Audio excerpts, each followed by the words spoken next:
À quoi ressemble la vie d'un agriculteur? On va l'apprendre avec Brian Denis, Steve Fournier et Jean Bédard.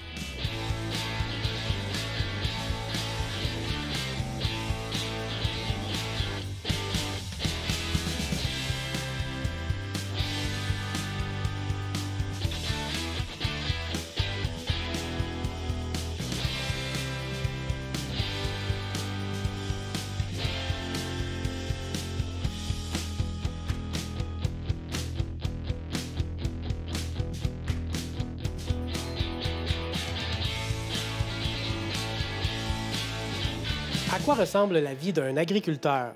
Si vous aviez à répondre à cette question-là avec un seul mot, quel mot choisiriez-vous? Beaucoup de travail, tu sais. Travail. Diversité. Diversité. Observation. Observation. Il y en a un qui travaille, il y en a un qui observe. Okay. Ça me donne beaucoup de diversité. Pour bien travailler, il faut bien observer. Oh, c'est intéressant. Mais tu dis tout de suite d'entrée de jeu, tu dis pour bien travailler, il faut bien observer. À quoi tu fais référence exactement? Ben, ce matin, j'avais un petit veau qui filait morose un peu. Faut que je voie. Si je l'observe pas, je le vois pas, puis il meurt. OK, carrément. Puis, pour toi, ce que ça représente, là, c'est d'avoir la vue d'ensemble sur combien de bêtes exactement, en général? Sur mon entreprise, on a à peu près 60 vaches. Donc, on a une soixantaine de... On produit 1,1 veau par vache par année, on pourrait dire. Puis, je les engraisse, puis je les commercialise en plus. Donc, si tu cumules tout ça, ça finit par faire beaucoup de monde. Là. Ça fait beaucoup de monde à observer. 125 têtes en tout, là. 120... Mais est-ce que tu travailles tout seul là-dedans ou tu as des employés? Ou... J'ai un employé temps plein. OK. J'ai un père bénévole très présent. Ah, les pères bénévoles. Toi, dans le fond, tu as repris une entreprise familiale, c'est ça? Est-ce que ça a toujours été en toi, ça, cette idée-là de reprendre la terre? Ou... Oh boy, non! Hein? Ben, c'est dur à dire. J'ai toujours comme eu ça un peu en background, là, mais après, je peux pas dire que ça a toujours été en moi. J'ai passé beaucoup d'années comme graphiste. J'étais graphiste à Montréal. Mais c'était un peu le graphisme qui m'a amené à la ferme en même temps. C'est que j'ai toujours pensé qu'il fallait commercialiser les produits locaux. Comme je commercialisais des trucs, en vérité, c'était beaucoup du marketing horticole, des fleurs, tout ce qui était le marketing qui se fait pour les jardineries. Puis là, je voyais Colombe Saint-Pierre aussi qui parlait toujours des produits locaux. Puis, à un moment donné, j'ai dit, bon, ben là, c'est assez. J'ai lâché ma job là-bas. J'ai dit, je vais commercialiser mon produit ici. Puis, fil en aiguille, j'ai bâti ma clientèle. En fait, en aiguille, t'as comme été le fils bénévole pendant un petit bout, c'est ça? Ouais, on pourrait dire ça, ouais. Puis t'as fini par reprendre le flambeau. OK. Mais t'as quand même parlé de travail. C'est le premier mot qui t'est venu à l'esprit. C'est vrai, ça, ce qu'on s'imagine quand on n'est pas agriculteur, que c'est tu te lèves à 3-4 heures du matin, puis tu te recouches à 3-4 heures du matin? Non. Moi, je suis pas prêt à dire ça, là. C'est passé 7 jours. Après, ce qu'il y a de beau, c'est que t'es jamais en vacances, mais tu peux toujours prendre du temps. Si ma fille a un récital de piano, ben là, elle a juste 2 ans, mais j'imagine, je me projette, je vais pouvoir arrêter puis y aller, tu sais. Mais je suis jamais 100% là, mais je suis tout le temps là. Okay. C'est ça la contrepartie d'être agriculteur. T'es maître de ton horaire. T'es maître de ton horaire, mais il y a beaucoup de... Il faut être maître de plusieurs choses. Est-ce que c'est ça que tu voulais dire quand tu parlais de diversité? Exactement, diversité, parce qu'on fait beaucoup de choses dans la même journée, mais des choses complètement différentes. Là. On prend soin de nos animaux, on travaille au champ, on fait de la mécanique, de la plomberie, l'électricité, on fait tout sur la ferme. Là. Donc, puis il n'y a pas une journée de pareil. Moi, c'est ce que j'aime le plus de mon métier, là, de dire on va être dans les chantiers de fourrage, puis ensuite de ça, on va passer à autre chose, mais la diversité des cultures, la diversité dans le travail que l'on fait toujours, moi, c'est ce qui me passionne, puis c'est ce qui me maintient, je te dirais, sur l'entreprise, parce que de faire toujours la même chose, quand ça fait 4 jours que je fais du foin, je suis tanné de faire du foin. J'ai hâte de passer à la prochaine étape. T'as hâte d'avoir un trou mécanique. Ouais, c'est ça. Vraiment... peut-être pas un trou mécanique, je vais finir mon chantier, je vais finir mon ouvrage. C'est ça. Mais c'est ça, la diversité, là, il n'y a jamais une journée de pareil. Peut-être l'hiver, un peu plus routinier. Pour nous, la ferme laitière, là, on parle un peu plus de routine. Mais l'été, là, on est très dépendant de la météo. Puis dans tous les domaines d'agriculture, la météo a beaucoup d'impact sur nos vies, sur nos journées. Il faut s'adapter à ça. Là. Puis parle-moi un peu plus spécifiquement de ton entreprise agricole, justement. Est-ce que c'est plus familial ou c'est une grande expansion? Non, non, on a une ferme laitière. Chez nous, ferme laitière biologique depuis 2001. Puis je suis la 5e génération sur la ferme. Puis je travaille encore avec mon père, là, qui est très, très présent. Puis ma conjointe aussi, qui est sur la ferme. On a 2 petites filles là, de 4 ans et 2 ans. OK. Puis sinon, j'ai un travailleur du Guatemala depuis le mois d'avril. Donc, c'est tout nouveau. J'ai appris l'espagnol cet été. C'est quelque chose qui n'était pas du tout le cas auparavant. Donc, tranquillement, pas vite, on finit par l'avoir. Puis c'est ça, là. J'ai des travailleurs saisonniers également, des étudiants. Est-ce que ça a toujours été... Est-ce que pour toi, ça a toujours été? Tu t'es dit, je vais être agriculteur, je vais reprendre la ferme? J'avais toujours l'idée de reprendre la ferme. Là. Je me souviens, j'ai étudié à l'ITA, à la Pocatière, moi, puis je passais le long de l'autoroute, puis j'ai dit un jour, je vais aller au cégep là, je vais étudier là. Ça a toujours été... Puis je me suis jamais posé de questions, j'ai jamais rien fait d'autre de ma vie que de travailler sur la ferme chez nous ou sur d'autres entreprises.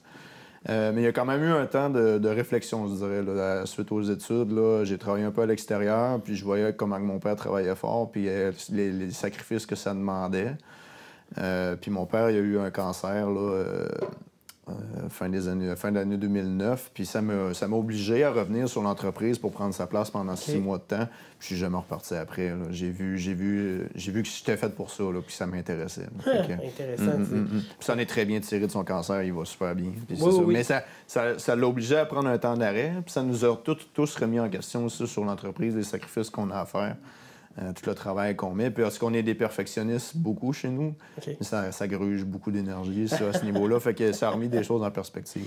Mais c'est drôle parce que tu dis que tu regardais l'ITA, la Pocatière, tu dis un jour je vais aller là, tu t'observais ton père aussi.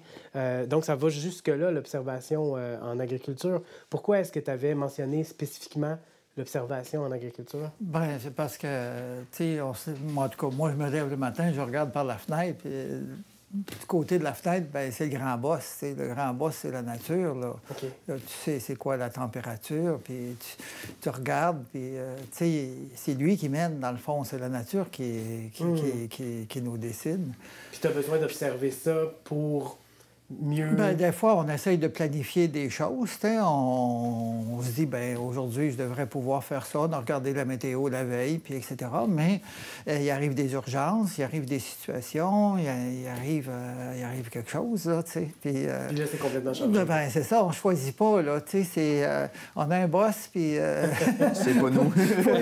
Il faut y obéir. Des fois, on avait tout planifié la journée dans une direction, mais là, il y a un gros problème dans l'étable d'électricité ou je sais pas, il y a un tuyau qui a cassé, puis l'eau coule, puis il faut s'occuper de ça.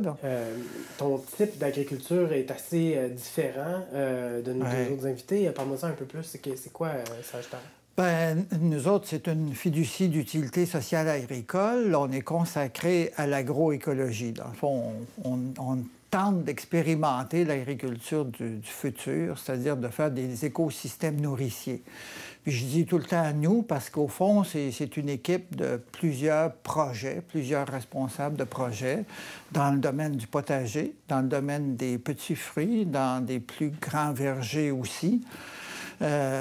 Puis quelques animaux comme des chèvres, un cheval, mais pas beaucoup d'animaux, beaucoup d'éducation. Tu sais, on produit pas juste des légumes, on produit de l'éducation aussi, on reçoit beaucoup de gens.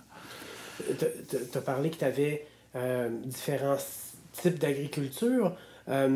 C'est quoi la vision qui sous-tend ça, ces différents... L'agroécologie, c'est-à-dire qu'on essaie tout le temps de développer un écosystème, de réinstaller des fois des écosystèmes, comme il y avait des marais sur notre ferme, okay. On les a réintroduits, ils avaient été asséchés pour pouvoir avoir des oiseaux, etc. Okay. Donc, on réinstalle des écosystèmes, on les rend nourriciers. On plante des arbres, mais on cultive à travers ou en tenant compte des arbres. C'est vraiment pas une idée de monoculture, là. On est dans quelque chose de... Ah oui, c'est très, très varié. Okay. Ça demande beaucoup de réflexion, de discussion, d'études aussi, ouais. Tu sais, il faut voir ce qui se fait ailleurs, puis comment on peut arriver à être productif tout en étant le plus respectueux de l'écosystème ou des écosystèmes, parce que dans la ferme, il y a plusieurs écosystèmes.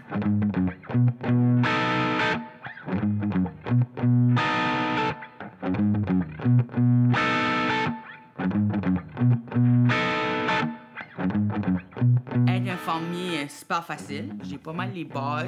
Lève le matin, tu traites les vaches, tu flattes les poules, tu leur dis qu'elles sont belles, bonnes, capables, très important. Là, après ça, labourer les champs, arroser, important aussi, cause les plantes ont besoin de l'eau puis le soleil, c'est ça leur manger. Puis là, après ça, ben tu vas dans ta grange, tu visites tes 7 chats. Eux autres sont là pour manger les souris. C'est tout un écosystème, hein, la ferme, là, tu sais. Puis selon les saisons, les jobs changent. L'automne, tu fais un champ de foin, tu fais un labyrinthe dans ton champ de foin, tu prends ta vieille chemise, tu la mets sur des bâtons, ça fait peur au monde. Été, beaucoup plus cool, tu rides un tracteur, puis tu portes pas de chandail, pas mal la majorité du temps. Le matin, tu bois direct de la vache. Tu bois un gros verre de... Le lait, il sort pas frais. Tu bois ton lait chaud quand t'es fermier. Chaud puis non pasteurisé. Il n'y a pas de pasteur qui te passe là-dessus pour dire des prières, rien comme ça. Tu le bois vraiment directement chaud de la vache. Je pense que c'est supposément plus vitaminé s'il n'y a pas de prière dessus, je pense. Pas mal, ça va être fermier, là, tu portes un chapeau de paille. T'es tout le temps en train d'un peu regarder dans le soleil de même, avec les yeux plissés. T'as un brindille de foin, puis elle est vieille, là. T'es comme de quand elle vient, cette brindille-là? Comment longtemps que ça fait que tu l'as? Puis ils le mangent-tu ou ils le tiennent? Parce qu'ils ont l'air de... Tu comprends? Ils ont l'air de prendre des petites bouchées. Il est tout le temps bien long. Fait que des fois, je me dis, comment long qu'il est, ils mangent-tu? Je sais pas. Ça, c'est un secret des fermiers. C'est leur secret.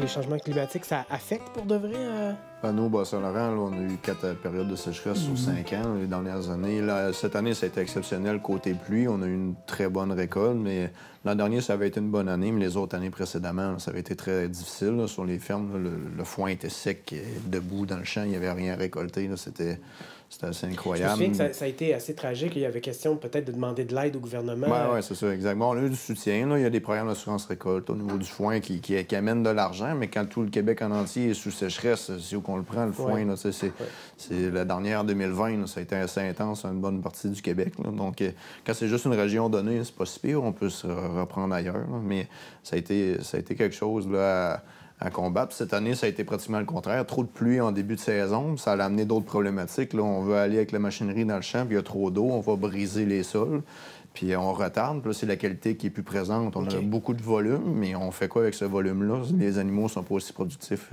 Je trouve qu'une des plus grandes difficultés avec le réchauffement de la planète, c'est les insectes. On n'avait pas, par exemple, la teigne dans l'ail, on n'avait pas ça. Puis là, ben, elle est arrivée. Fait que faut s'ajuster, il faut trouver des solutions. Des fois, il faut bouger vite, là. Moi, j'ai déjà passé presque une nuit avec la teigne qui arrivait. C'était la première année qu'on l'avait, puis je la vois, là, j'observe, tu sais, les fleurs d'ail, ils étaient piqués. Puis là, j'ai dit, il faut réagir là, parce qu'on va tout perdre. Là. Puis on en avait beaucoup, là, puis ça coûte assez cher, semer de l'ail. Puis vous avez fait quoi, ça m'écrit? Parce qu'il y en a beaucoup qui ont juste récolté le peu qu'ils ont réussi à avoir, puis ils ont changé de la parcelle de place. Non, moi, ça se combat, mais il a fallu tout ramasser des fleurs d'ail pour empêcher la larve de descendre dans le bulbe. Tout de suite, puis après ça, mettre des filets là-dessus rapidement, puis on a sauvé notre ail, tu sais. Mais là, c'est toutes des connaissances qu'il faut... Moi, je savais même pas c'était quoi la teigne. Pour ça que ça demande beaucoup d'observation, beaucoup d'entraide aussi. Il faut que tu ailles des amis un peu partout. Chacun un peu... Il y en a qui... Tu sais, chez nous, par exemple, on est plusieurs. Il y en a qui s'informent énormément, juste sur les insectes. Cette année, mon agronome m'a passé dans mes cultures d'orge, puis il a détecté des... Comment est-ce qu'il m'avait appelé ça? Des pucerons. Okay. Ouais, il y a beaucoup de pucerons cette année. Pas eu assez pour endommager les cultures. Moi, c'est vraiment, cette année, ce qui a été le problème, c'est que tu t'ajustes à la nature. Moi, j'avais développé la technique, je semais mon orge le plus tôt possible pour avoir un peu l'humidité du sol, étant donné qu'on avait eu 4 années de sécheresse. Et puis, j'avais eu des bons résultats pendant 4 années. Là, j'étais une plante qui aime bien les temps secs. Mais il faut quand même qu'elle ait de l'eau pour démarrer. Donc, en semant tôt, on était correct. Mais cette année, j'ai eu la même pratique. J'ai semé tôt. Mais là, il s'est mis à pleuvoir. Fait que beaucoup de mes cultures, surtout les pieds de côte, les fonds de rivière, les trucs un peu plus... Dans les côtes, c'était quand même bon. Ça pourrit, ça n'a pas eu les rendements escomptés. Donc, tu sais, tu t'adaptes, Mais Patelard, il revient la situation de bord, puis il faut faire autrement encore. C'est ça qui est un peu... On s'adapte à la journée qu'on est rendu, où on fait nos semis, mais s'il mouille pendant 3 semaines après, ça, on le sait pas, là, une fois que les semis sont faits. Là, je suis persuadé qu'il y a quelqu'un qui aurait été peut-être moins rigoureux là-dessus, qui aurait semé plus tard. Pour moi, il y a eu des meilleurs résultats cette année. J'ai pas de preuves à l'appui de ça. Mais tu dis que tu sèmes ton orge, je veux dire, t'as d'autres céréales ou d'autres... Non, chez nous, je produis ce que mon bétail mange. Donc, je sème de l'orge pour l'engrais des veaux, l'engraissement des veaux, puis je sème du foin. OK. Est-ce qu'il y a des technologies ou des solutions un peu innovantes qui feraient en sorte que on serait pas obligé d'utiliser, disons, des grosses parties de territoire pour semer? C'est vraiment que du volume. Il n'y a pas d'autres solutions. Les bêtes, ils mangent, fait que ça prend beaucoup de foin qui sont sur une large terre. C'est comme ça que ça marche. Moi, mes animaux font du pâturage là, sur presque, je dirais, un quart de ma terre est utilisé en pâturage. Et puis, la plupart de ces terres-là, peu de gens iraient les cultiver. OK. C'est souvent des terres qui sont peu de sol arable ou en côte ou des trucs qui sont pas nécessairement intéressants. Donc, ça valorise la terre qui serait peut-être laissée en friche.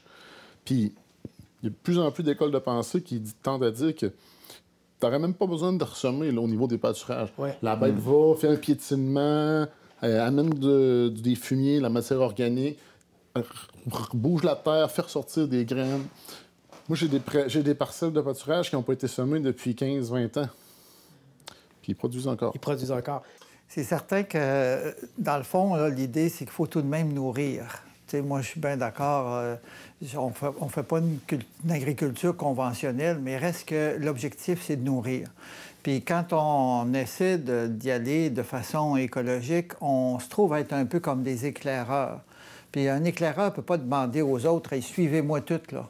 Parce que si on se casse la gueule, tout le monde va se casser la gueule. T'sais. On explore, nous autres, on expérimente.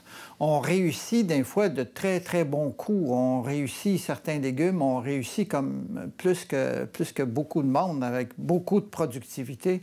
Mais des fois, on se casse la gueule parce qu'on essaie des méthodes écologiques, mais ça ne marche pas toujours, là, parce qu'il faut innover. On est tout le temps dans l'innovation.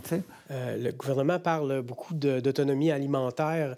Est-ce que c'est crédible? Est-ce que vous croyez à ça, qu'au Québec, on peut arriver à une certaine forme d'autonomie alimentaire? Oui, je pense que ça pourrait. Nos grands-parents étaient presque autonomes. Exactement. Mes grands-parents étaient presque autonomes.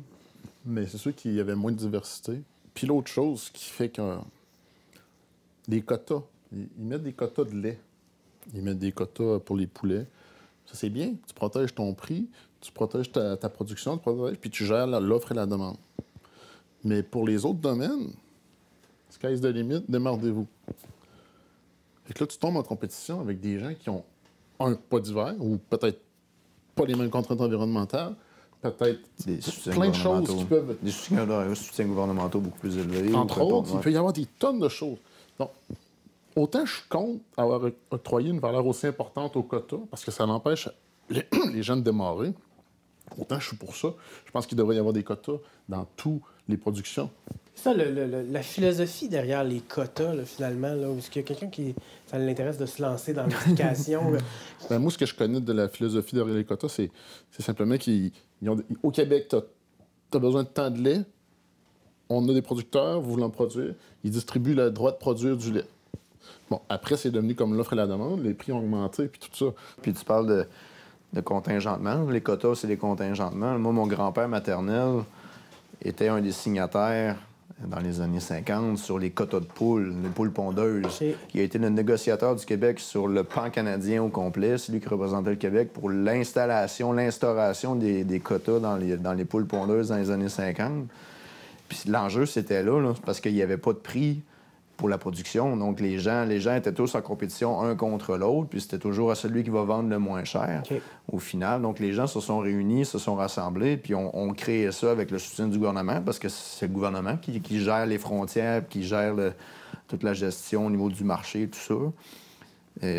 Donc, ça a été un travail de moine, le bâton du pèlerin, puis on cogne à chaque porte de chaque gouvernement dans chaque province, puis il faut convaincre tous les producteurs d'embarquer dans le système. Mais un coup que ça a été fait, après ça oui, il y a une valeur, puis la valeur est beaucoup trop élevée, mais en même temps, ça te donne une garantie. Nous. Il faut pas... Moi, je pense qu'il faut regarder ça aussi mondialement. Là, mondialement, 70 des gens qui souffrent de la faim dans le monde sont des agriculteurs. OK? Ça veut dire, autrement dit, que le salaire des agriculteurs, le revenu, mettons, des agriculteurs, mondialement parlant, c'est sûr qu'ici, c'est différent. Mais ça fait qu'il y a une compétition. Là. Si les salaires sont très faibles dans certains pays pour l'agriculture, ça veut dire que leurs coûts de production, nécessairement, sont très faibles. Puis là, ben, au Québec, on se trouve à être en compétition, mettons, avec le Brésil. Le Brésil, il y a des gens qui peuvent être payés vraiment moins que rien, là. T'sais? Et donc, c'est pour ça qu'on est comme obligé, puis moi, je trouve qu'on n'a pas tellement le choix, de s'assurer à ce que les revenus ici des agriculteurs soient décents, mettons, leur permettre de vivre. C'est nous autres, on est dans le maraîcher, mettons. Moi, je fais 2 fonctions différentes. J'enseigne à l'université, puis je fais des légumes. Quand je vends mes légumes, c'est 1,25 $ la livre de carottes, vois-tu? Dans l'été, je fais un revenu que je peux faire dans 2 ou 3 heures à l'université. Ce déséquilibre-là, là, c'est à un moment donné, il y a comme une inégalité qui n'a pas de bon sens. Pourquoi ceux qui donnent la vie, ceux qui nourrissent le monde, ceux qui prennent soin de la vie, sont si mal payés, OK?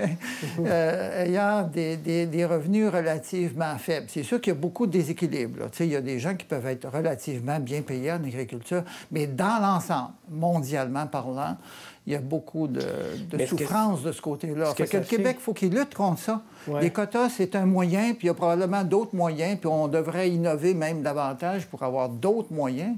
Serais-tu content si ta fille elle disait que c'est ça qu'elle veut faire, ou tu dirais, tu sais, c'est tough, là, quand même. T'es sûr que c'est ça que tu veux faire? D'un point de vue fierté, d'avoir une 6e génération, c'est sûr que j'aimerais ça. Moi, je pense, je peux me tromper, que la vie va finir par... Je m'invente mon côté pessimiste, mais le monde va finir par avoir faim. Puis ce qu'on fait, ça va valoir beaucoup. Oui, exactement. Mais quand? Ça va être... Même chose pour toi? En fait, je souhaite pas que personne ait faim, mais je pense qu'on va en venir à ça. Avec tous les extrêmes climatiques qu'on voit, hein, il va finir par avoir du monde qui va avoir faim, puis qu'il y a une tranche de steak ou une gousse d'ail ou un litre de lait, ils vont le payer le prix que ça vaut. Ouais, c'est ça.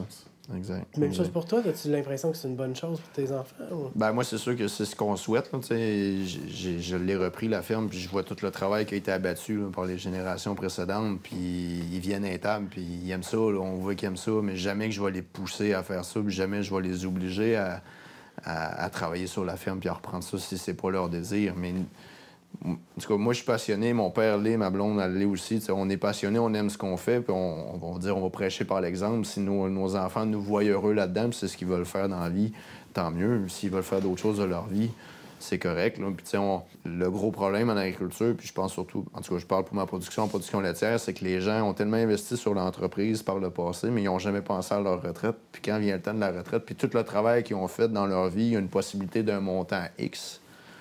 Qu'il n'y a aucune relève qui peut reprendre ça ou pratiquement pas, puis de diminuer le montant pour donner la chance à une autre relève de pouvoir continuer. Mais là, tu penses à ta retraite, puis là, il y a ta blonde qui t'a jamais vu pendant 30 ans de temps, puis là, elle aimerait ça d'avoir le montant pour repartir en vacances dans le sud. Fait que ça, là, c'est quelque chose, puis ça fait longtemps qu'on le dit, là, mais de préparer la retraite, là, on n'est jamais trop jeune pour le faire. Puis mes parents, sans dire qu'ils ont été avant-gardistes, mais ils l'ont planifié leur retraite. Puis on est des gens très économes chez nous aussi. On dépense pas pour le plaisir. Puis mes parents, leur retraite, elle est très simple et ça leur convient parfaitement.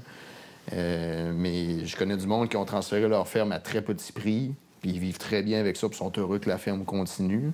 Puis il y en a d'autres qui ont vendu le gros prix, puis ils vivent la vie de rêve qu'ils ont toujours rêvé, puis tant mieux pour eux, mais c'est pas facile de voir un bâtiment vide par la suite, là, puis qu'il n'y a plus rien qui se passe. Prenez pas votre retraite tout de suite parce qu'on a envie de continuer à manger local. Merci beaucoup de ce que vous faites. C'est super apprécié, puis merci d'être passé à l'émission. Ça fait plaisir. Merci, Jonathan.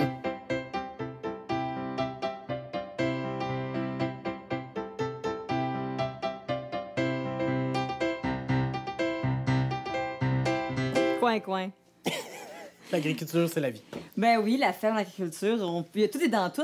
Mon Ouais. Joe, Oui. moi, j'ai pas du tout le pouce vert. Je suis pourrie. En plus, j'habite à Montréal, fait que c'est l'enfer pour faire...